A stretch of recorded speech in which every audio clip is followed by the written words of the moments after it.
director, Michael Barton. You are award-winning director. They can't take that away from me. You have a giant head because of it too. Mm-hmm. I did get a lot of head because of that. My mom came in all those festivals. Just yeah. I mean, they're white doomsday groupies or what? I guess you could call her that. So I guess welcome to the show. Hello, YouTube. Oh, we're on the air. Yeah, we're on the air. Yep. So whoever you said.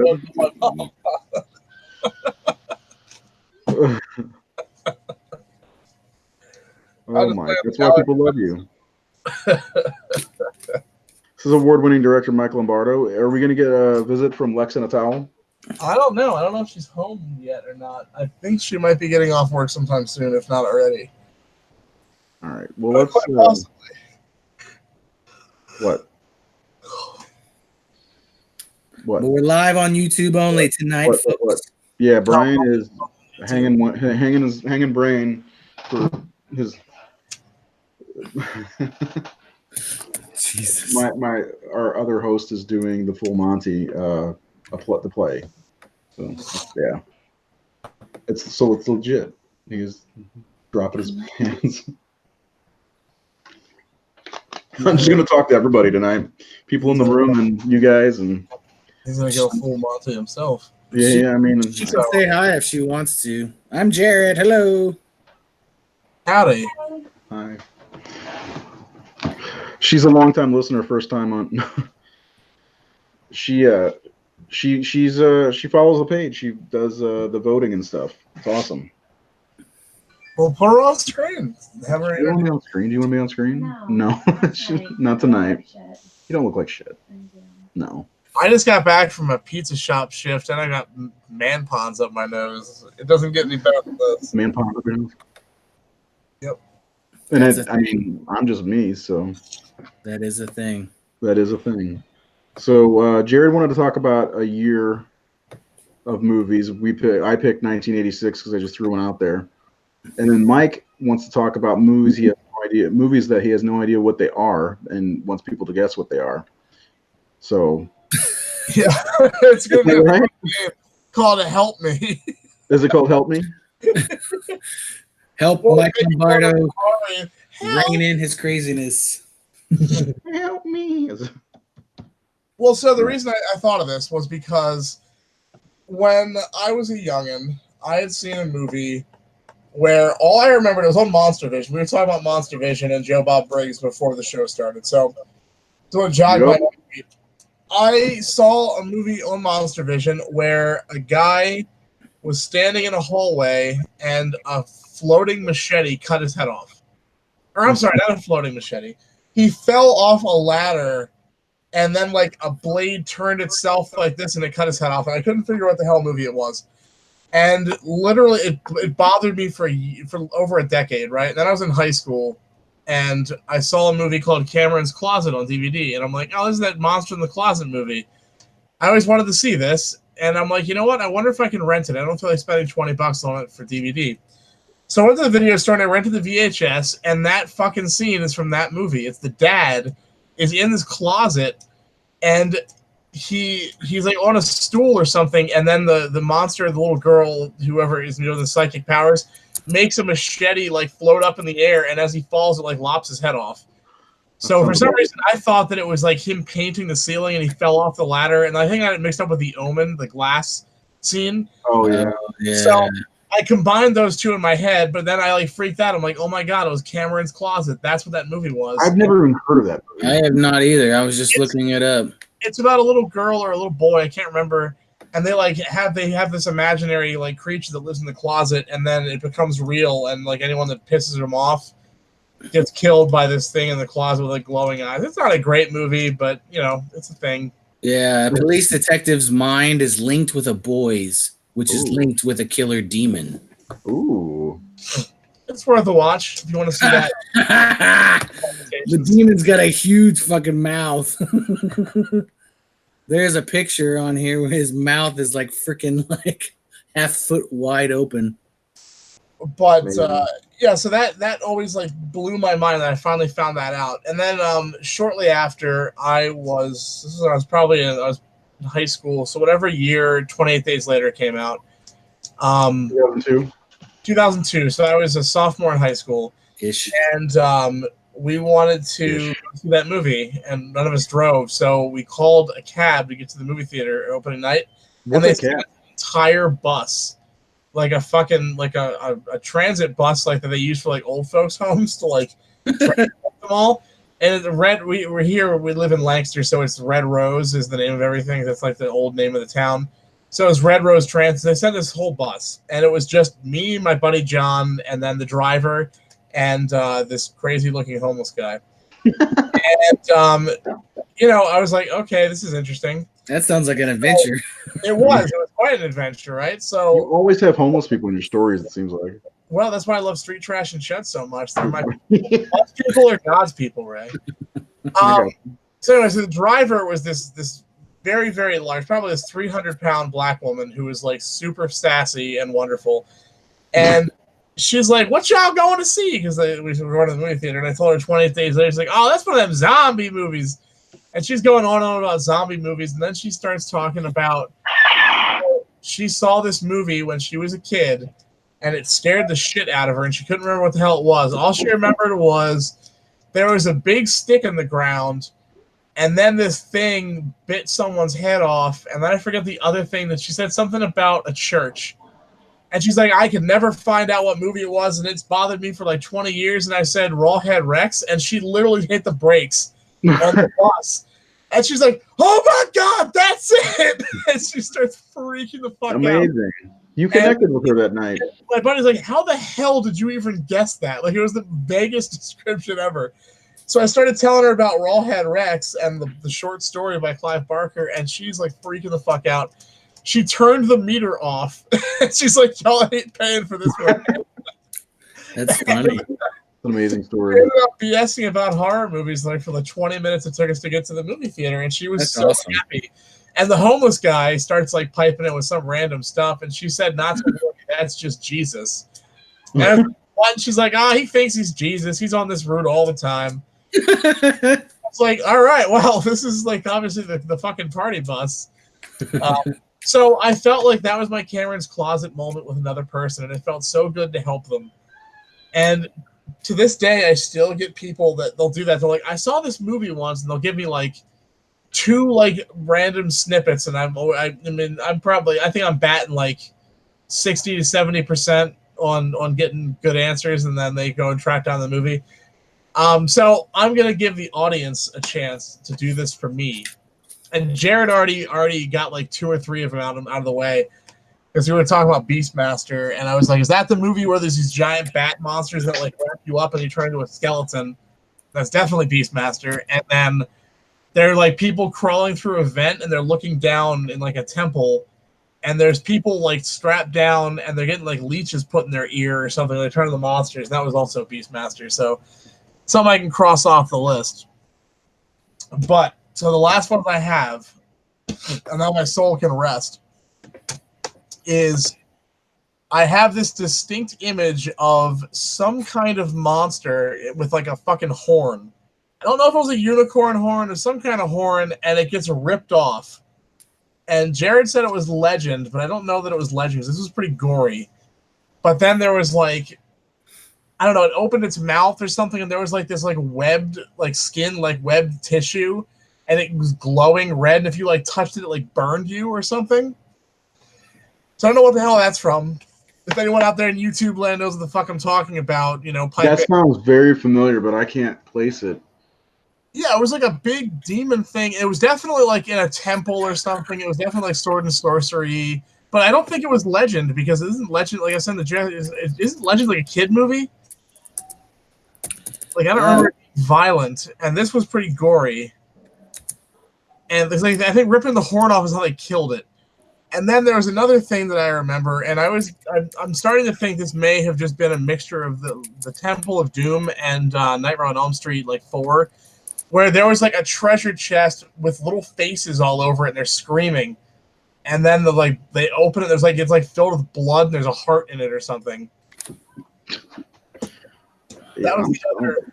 And I saw these. These both came to me when I was at the beach in Ocean City, Maryland, when I was a kid on vacation. It was playing in the hotel room, or like the little like beach house that we rented. It was on TV on like Monster Vision or something, and I never found out what the hell movie they were, but it drives me nuts to this day. So I'm drawing blank. The horn ripping. I don't know. That's a unicorn in Legend, isn't it? And they reattach his horn at the end of the movie. Yeah. Do they tear it off? Like, or is it like magically comes off him? This was like gory. Like they like. No, it was torn off, but I don't think it's torn off.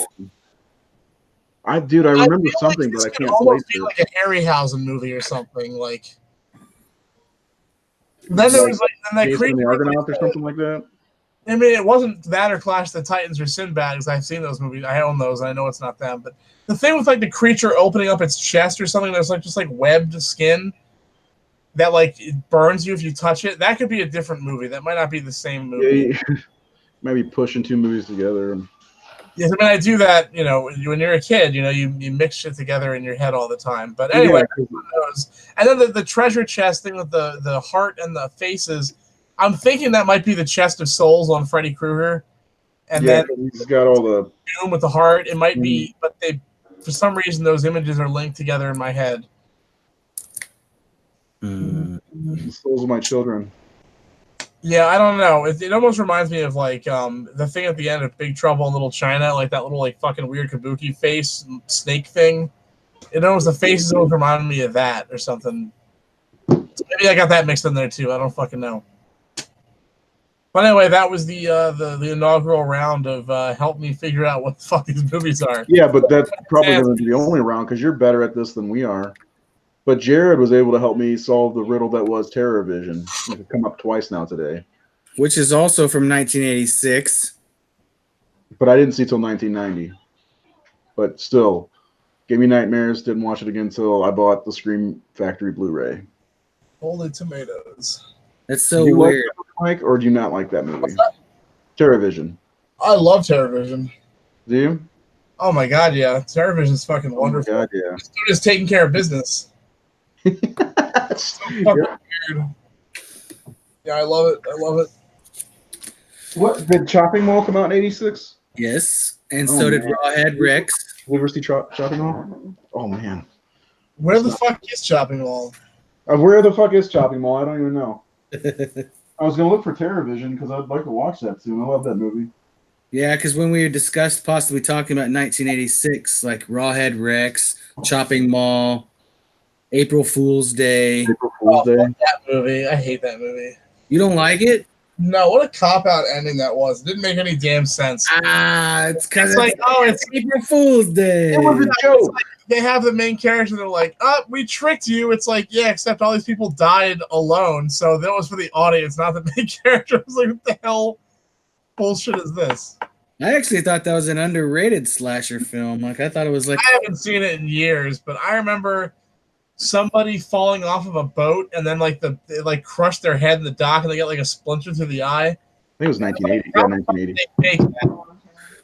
I mean, Biff was in it. Amy Steele was in it. What year did Sleepaway Camp 2 come out? Ooh, I love that movie. Unhappy. That was 87, I think. No, they were shot back to back, and I think that was like almost like 1990. Not the first one? Oh my god. Was it that late? I think that because Sleepaway Camp 3 feels very 90s to me.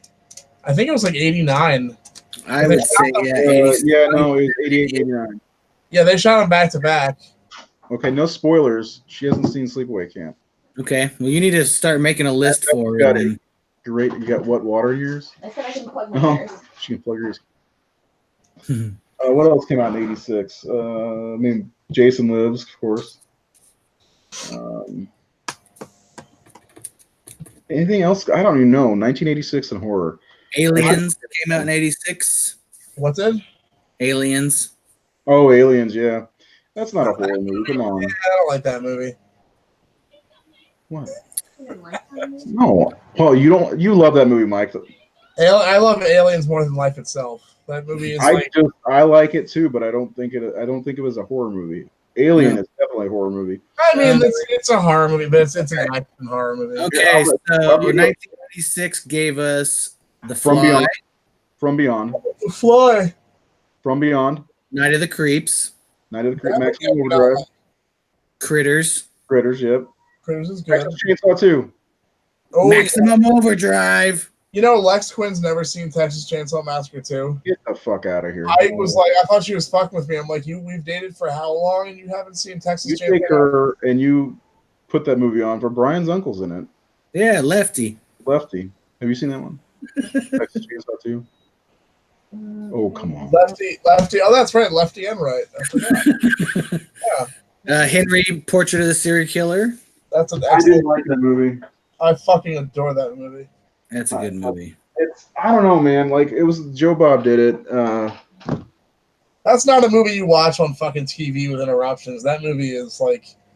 Maybe that was the problem. But, like, the thing is, it just didn't do much for me. Like, the only scene that maybe would have bothered me was the scene where they're like beating that family or whatever it was. That was about it. The Asian scene when they screamed, I think it was Sundance. Half the crowd got up and ran out literally ran out the door. It just didn't look that real to me. Oh, are you kidding, man? That shit looks super real. That's one of the most disturbing scenes I've ever seen. The way they play that, and then I love the way they reveal that because you're watching it happening, and then the camera pulls back and you see that it's Henry watching it on TV. Yeah. Was it Henry or his Or Otis watching it on TV. So it's like, as an audience, we're watching the killers watch their. I don't know. It's just a really fucking cool. I mean, that's pretty fucked up that they were recording their kid, the shit that they were doing. But I don't know. That movie's very hyped. I don't know. I think it's overhyped a little bit. I don't think it gets hyped at all. I don't think people talk about it. No. Here's what I mean. Like, in preparing to create the Horror Syndicate to make a top 100 list, I went through and was scouring these lists for all these movies, and Henry was always in the top 20, and as a top 20 horror movie, and I wouldn't even put it in the top 500. That's harsh. That's harsh. It's the ultimate serial killer movie. I mean, you think about it. What I love about it. No. Friday the 13th is. Come on. Well, Henry's not a slasher movie. I think it's interesting. It's the only stark realistic portrayal, especially at the time period. You got to remember, this is back when Friday the 13th was like the big horror flick. Still, like those types of movies. A movie like Henry comes out, and it's just an unflinching look at day-to-day, realistic portrayal of what it would be like for a serial killer, discussing his MO. You shoot one, you stab another, and the cops never connected. And it was the first time we ever got a glimpse into that world. And even more important than that is there's no moral stance in that movie. There's no cops. There's no we're going to condemn Henry. It's just the movie doesn't cast judgment. It's like you just watch it impartial, and you see Henry be a horrible person. You also see Henry defend the girl and stop her brother from raping her and stuff. You see moments where he's got some genuine compassion, and then you see I don't know. You just don't see serial killers portrayed like that. It was just it just makes it hard. It makes it harder to hate him, and it makes it very uncomfortable to watch it because he doesn't get caught at the end. It's just a really nihilistic, slice of reality, and I think that's why it's so important as a film. And Michael Rooker's performance is incredible. I mean, it made his career. But anyway, I know that Ray didn't hear any of that, but. Yeah.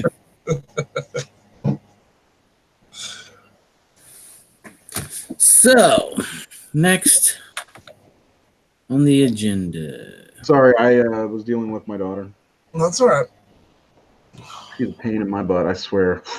No. Sorry, I missed the whatever you said. Can you repeat it? I'm joking. So, it seems like there was a lot of good movies that came out that year. There were more than I expected. Do you ever see Witchboard? I hate that movie. You fucking hate that movie? God. That movie was so bad. I remember the sequels, though. What's that? Gothic. I love Gothic. Gothic's great. Oh, yeah, you do, don't you? I knew that.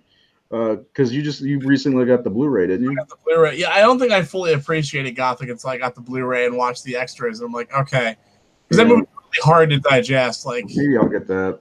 That's something that I would like to see, like someone like Joe Bob, like sit down and explain segments of, because it's really fucking confusing otherwise. Maybe one day he will. I mean, you just got to give him a chance. So you don't like Witchboard? Why not? I don't know. I really did not like what's his face in it. Not Tom Matthews. My God, the cop. Isn't he? Fuck, no. Hold on. I'm thinking Night of the Creeps now. Thrill Me. That's yeah, that's Tom Atkins. Tom Atkins. Isn't he in Witchboard as well? No. Fuck, I don't remember. I remember seeing it when I was a kid. I rented it and I thought Maybe you saw Witchboard too with Andy Dolan. Witchboard, and then I bought it on DVD when Anchor Bay put it out, and I was really pissed off. I'm like, man, this movie blows. I was surprised by Witchboard after seeing it 20 plus years later. I really enjoyed it. Really? Yeah, I did. Tawny Katane was in it. Yeah, I remember that. I don't know. Kevin. I can imagine with her dancing on top of the car. Here I go again on my own. Do you dance on cars?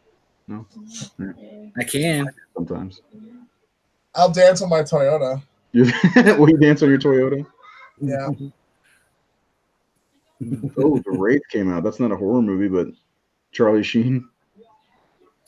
Psycho 3, Poltergeist 2. I like Poltergeist 2. Poltergeist 2 is I like the scene with the tequila worm. That's gross. Giger. Did I ever tell you guys about that? That's a good scene. I went to see that in the theater. Oh, wow. Yeah. I think we were going to go see Cobra, the Sylvester Stallone movie. Mm-hmm. And it was sold out, so we snuck in and watched Poltergeist. And I got all the way to that point of the movie, and I had to go. I was done when he puked up Kane or whatever. You know. One of my spotlights from that year is Body Count, directed by Ruggiero Deodato from Cannibal Holocaust. I never saw that. Had Michael Berryman in it, doesn't it? Huh? Michael Berryman in it and stuff. I couldn't tell you that. It's been a while since I've seen it. But Claudio Simonetti of Goblin does the soundtrack for it too. You guys all have boners for Claudio Simonetti. I met him. He was cool as shit. He was real nice. Did you have an erection the whole time? I did, actually. Well, when he played the Dawn of the Dead theme live, I cried. Did you? I did. I got teary-eyed. That was one of those powerful moments where my childhood met my adult life, and it was beautiful. Dawn of the Dead was another one of those that got me when I was young, and I didn't watch it again until I was like a teenager or older. I think I was a teenager when I saw it again. That fucked me up. But now it's one of my favorites. I think I have a poster of it. David Hess from Last House on the Left was in Body Count. Isn't that Ice-T's metal band? No, nobody knows? Body Count? Yeah, it is actually. Sorry, yeah, it is. You guys want to make this a super short episode tonight? Yeah, my allergy medicine's kicking in and I'm getting drowsy. Despite saying not drowsy. I have a shocking confession to make first. Yeah, I was going to say, let's do this. About Ash vs. Evil Dead. So when I saw the first season, when it came out... Hold on, I got to prepare for it. Okay, get ready. Shake it out. I hated it. I hated the first season of that show. When I saw it, I was like, man, by the third episode, I was so annoyed. But I really liked the episode in the bookstore with the demon that like jiggled a lot. And then I really liked the 2 episodes of The Cabin. Well, it's actually 3 episodes. I thought those were really good. I'm like, this is what the show should have been. Yeah, but because that's much more horror focused, and then there was a little bit of comedy. So as you guys know, because I messaged you before I did it, I bought the Blu-ray box set because I pulled the trigger to give it another chance. And I saw it at Walmart cheap. I had watched the first 2 episodes of the second season on Netflix, and I was like, holy shit, this is like really good. And then I'm like, yeah, what are the odds the rest of it won't be garbage? So I bought it. And I rewatched. I'm almost at the end of the second season, and here's the shocking confession. Uh-oh. I love it. I really do. I rewatching it. I think that's the reason I bought it was I'm like I really feel like I was too harsh on this when it came out. Yeah. Because Evil Dead is such a near and dear thing to my heart, and also I'm also simultaneously love it, and I'm also really sick of it because there's so much Evil Dead shit out there. Yeah. Right. And when the show was out, I'm like, we got 3 movies, a remake, 3 video games, like 55 different comic series, and more merchandise at Hot Topic than you can shake a fucking stick at, or boomstick rather. How did that happen? Actually, I don't know, but when I was a kid, I had an Evil Dead shirt I got at my first horror convention. I was known as the Evil Dead kid in middle school. I always wore the Evil Dead shirt with Cheryl coming out of the cellar, and it said, "One by one, we will take you."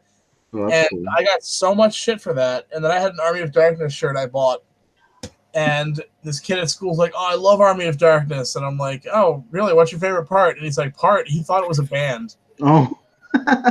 Because he also had an Army of Darkness shirt he bought at Hot Topic. And I was like, what the fuck? And that's when I went to the mall and saw they had like $1 bajillion in Evil Dead merch everywhere. I was like, what is going on? So I don't know. That was really fucking weird. That was like one of those bizarre like marketing things. All right. Well, so you're enjoying the show, but let me go back to the quasi remake. You didn't like that though, right? I did not like the remake of the movie. I thought it was super generic, and the appeal of Evil Dead is the camera work and stuff. You know what's super generic? There's a movie called I'm Dreaming of White Doomsday. Oh, don't get me started on that pile. Although I hear award-winning director of that film. the award-winning director just likes to hang out with hobos. But so I rewatched the first season, and I was like, you know what? This is actually really good. Because I was able to separate myself from what I wanted out of the show. Because they made Ash so much of an adult in the first season, and that annoyed me. And I remember reading the interviews with Sam Raimi and Bruce Campbell in his book that they said that Army of Darkness stopped being interesting when Ash became a hero. And that they liked it better when he was stupid. And I was like, well, he was never dumb. He was always like kick ass. He just occasionally they did like slapstick gags, but he was never like an imbecile. And they made him like that. Acted like that in the second one a little bit though. I think it was part of him going a little crazy. Well, that's what I always took it as. Like he's just kind of going nuts. And then I was like, I saw that they took a lot out of. I just rewatched My Name Is Bruce recently, and the whole basically the whole movie is in the show now because they made him in the trailer, and they have him as kind of like an aging schlub and stuff. And while I still don't like the setup of the show that he got high and read the Necronomicon as poetry, I think that's really stupid. But just watching it as like the natural continuation of the movies where like no one believes him with what happened. Yeah. He's like an old dude that's out of touch and he's trying to relive his glory days and stuff. Like I think that's really charming and cool. And I really hate the CGI is like atrociously bad in the first season. But in the second season, most of the effects are really good. But towards the end of the first season, they go more into horror territory, and I think they struck a better balance of horror and comedy. And once they drop the cop character, everything gets better because I felt like the show didn't know what it wanted to be. I felt like they had a solid plot for like 8 episodes, but they had a 13-episode order, and they didn't know how to fill it out. So they're like, "Hey, let's go to the survivalist camp for no reason and just kill stuff for 20 minutes." Yeah. Let's go to this diner and just kill stuff for no reason. Then the cop shows up and they just kill the cop immediately because she's a useless character. Yeah. And it was really sloppy, but it was fun. I'm like, okay, I dig it. Then the second season is just fucking phenomenal. Yeah, the second season was probably the best out of the 3. The third got a little. It's not. I don't think it's bad. It's better than the first season. The first season, yeah, I think you're right. I don't think it knew what it wanted to be. It did, yeah. They did not know what the hell they were doing. I remember watching it, and I'm like, "This feels like a bunch of like college kids watched Evil Dead once and then tried to mimic it." Because even the Sam Raimi episode even didn't have the same kinetic energy to the camera work and shit. I really felt like they were just kind of rehashing famous scenes from the show, from the movie, and that was it. And I was like, everyone felt like they were kind of phoning it in. But I think the second season, the show really came into its own, and they finally understood what they were doing with the writing, and they kind of turned it into like, okay, we've got this Necronomicon, we've got this whole backstory of like demons and things that we never played with before. Like we could really go nuts with this. They have like all the different creatures and shit. Like, yeah, in the first season, the bookstore monster is so fucking cool. Yeah, Like, that stuff is awesome. You know, they have some really great moments, and I think the second season they took all the stuff that worked in the first and just ran with it. And like, it's still got those Evil Dead flourishes, you know, with the Delta getting possessed and all that stuff. It's a lot of fun. The effects work is like really excellent, and it's genuinely funny. Like, it's a good mix of horror and comedy. It's mostly like dark, and then there's some goofy stuff every once in a while. Do you think the episodes fly by too? Like, they go really fast? They feel very short, but they've got a lot of stuff in them. I'm amazed at how quickly it moves. What's the Florida town that he like hallucinates where he Jacksonville. Jacksonville. I mean, that stuff was really charming too to hear, like, because I'm like, okay, they're trying to like expand the mythos of these movies and stuff, and they didn't really know what to do. But then when they get into the moments, like the character moments, like the Jacksonville thing, when he goes on his like spirit quest, and Jacksonville, I'm like, this is kind of stupid. And then I realized, I'm like, well, the idea of it is that that's the life that he could have had if Evil Dead never happened. That was like his dream of what would have basically he wasted his whole youth. Like, it's like Ripley, the aliens like ruined her entire existence, and that's what her life became, is just hunting those. When Alien 3, when she commits suicide, it's like it's finally over. Like, it seems very, very fitting and justified. Mike, spoiler alert. Jesus. I didn't know that happened. Yeah, I think the movie like came out like 30 years ago. I saw that at the drive-in. Oh, that's so cool. I rented it when it came out. I saw that, Army of Darkness. They may have been together, honestly, because they came out about the same time, didn't they? Alien 3 and Army of Darkness? Yeah, 92, 93-ish. All the double feature. I like Alien 3. I don't give a shit. I love Alien 3. I think it's a great movie. A lot of people hate it. Do you like it? Of course. Add it to the list. But but that whole Jacksonville thing, though, like, just kind of showing that's Ash's character. It's like, this is the reason. Like, I like at the end when the decision that he makes at the end of the first season. I'm not going to spoil, but I felt that was very appropriate, and I like that he acted in self-interest as opposed to, like the generic good guy thing that felt very Evil Dead to me. But the second season really just feels like one of the Evil Dead video games. Like, when he's fighting the Delta, I'm like, this is a fucking boss. Like a boss fight from one of the games. Yeah. It's really cool. So I'm really excited to watch more and see the third season. And, Yeah, by the end of the third season, I didn't want it to end, honestly. I thought they could have gone further and had more leading up to the last episode. But I don't know. I thought it was a good show. I'd like to rewatch it this year sometime, because I watched it as the seasons came out. So I didn't get to watch it like binge it or whatever they say. Yeah. I think that definitely helps too. The ability to binge it definitely makes me like it more. There was something that I was talking to my coworker about tonight too. Like, with shows like that, I feel like television isn't really television anymore. I feel like they're just really, really long movies that are just chopped into segments. Some things are, yeah. Like that Hill House show on Netflix was kind of like that. Well, I feel like all the Netflix shows are, because everyone keeps saying like, "Oh, TV's better than movies now," and I'm like, I really feel like it's just huge budget movies, and like when people binge them, they won't watch a 6-hour movie, but they'll watch 6 hours of a show, right? They always end on a cliffhanger because that's what they're keeping you going. So it doesn't feel like you're watching. Well, that's what most TV shows do, is end on a cliffhanger. I mean, serious ones anyway. The Office doesn't do that, but like, they because they want you to come back next week. What's the point of doing that if you got each episode already all out at the same time? Well, but they still do that though. They still end it on a cliffhanger. What's the point of making it why would you make it episodic if it's you can just watch the whole fucking thing?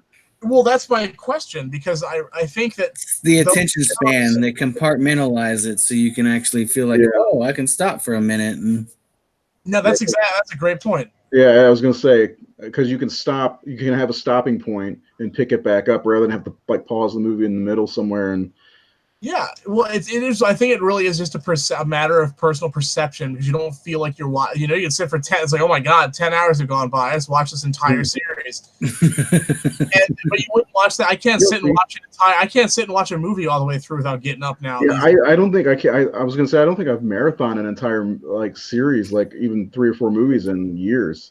Like, I used to do that all the time back in the day, but I can sit and watch fucking 10 hours of Orange is the New Black or whatever. Yep. Yeah, it's weird. I also think that like Hey, TV shows aren't episodic anymore. Like a lot of shows, like something like you take something like Burn Notice, where it's almost monster of the week. Like I say monster of the week, is the term, the Burn Notice. Yeah. But every episode is its own little self-contained plot, and then they give you a little snippet at the beginning and the end of the overarching plot of the show, and that's to keep you going. And that's how TV shows used to be, but now it really is just like, here's a really fucking long movie. We're just going to put an opener on it every 22 minutes. And everyone loves it, and I don't understand it, because I feel like so much of the shit, like, it was the reason I was talking about it at work was because of Ash vs. Evil Dead. They're like, yeah, they keep making shows out of horror movies. Like, they're going to make Crystal Lake. They're going to do the Child's Play show. The Exorcist, From Dusk Till Dawn. I think they should make a show out of The Craft. I feel like they pretty much did with. Wasn't that called Charmed? Yeah. But Charmed is not hardcore. Like The Craft was pretty fucking hardcore for 1996.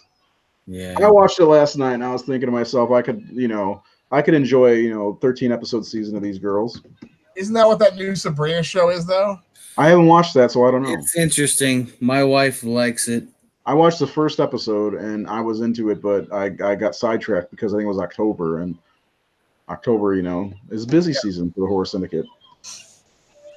Yeah, but I don't know. I feel like I don't know. I just don't think that those movies or those shows that are based on movies, like, they're not even shows. I think they're just like miniseries. I don't understand it's like, I think it's a matter of semantics at this point. Yeah, it is. But I don't know. Everybody, you can argue about it all until you're blue in the face, but it's not going anywhere. That's the way TV is going to be eventually. Is they'll throw a whole season out all at one time from now. As soon as they get rid of networks, which will probably happen eventually.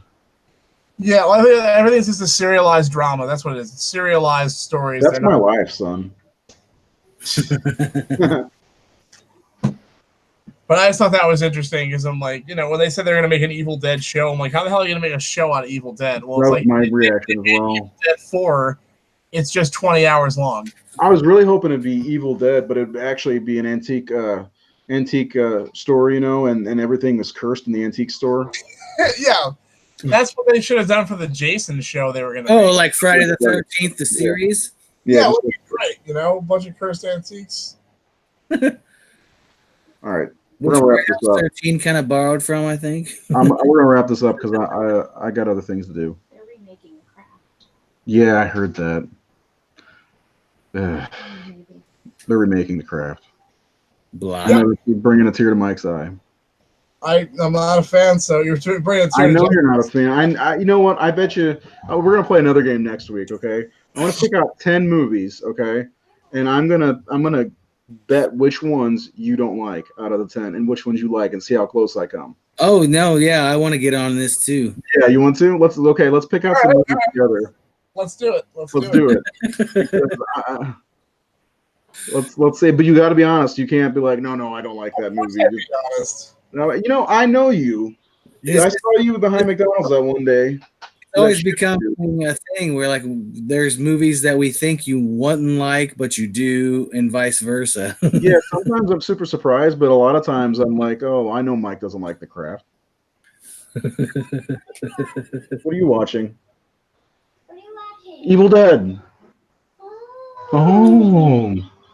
Wouldn't be a show without an appearance from Helene. Gravity Falls. There's an episodic show that has overarching plot too. That's a great episode. Yeah, I'd like to watch that eventually. Helena loves it.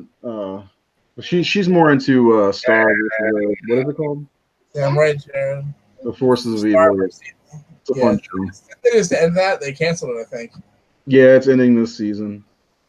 But all right, guys. Want to say anything else before we go? The Resident Evil Star versus thing they did. That's something they should make into a series. Is Resident Evil. I'm surprised it hasn't been. Well, they're making the new movie, so maybe rebooting it. Yeah, they're rebooting. They haven't made Strangers Pray at Night, and 47 Meters Down is rebooting the movie series. Did you see the Strangers movies? Okay. What did you say about Resident Evil? Oh, let's put this home. Oh, no towel. Come on. She heard Resident Evil. There's towels right there. Grab one quick. Yeah. Bring up Resident Evil. Here comes Lex. All right. What did you say? So is there anything else you guys want to say? Because I'm gonna close this off. Lex Quinn wants to know about Resident Evil. What did you say? I said Resident Evil 4 is the best game I've ever played. Damn right it is. Mike's getting lucky tonight. It's also opposite day. Oh, What's not getting on? lucky.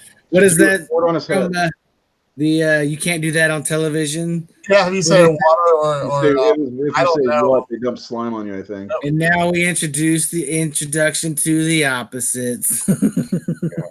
What did you say about Resident We should Evil? bring that show back. nothing. Michael, you said something. Michael!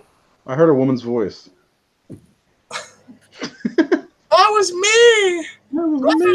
Sucks. My name's West Wind. I'm gonna murder you. Resident Evil 4 is amazing. Shut up. I agree with her, but whatever. All right, guys. I'll see you later. All right, bye everybody. Have a good evening.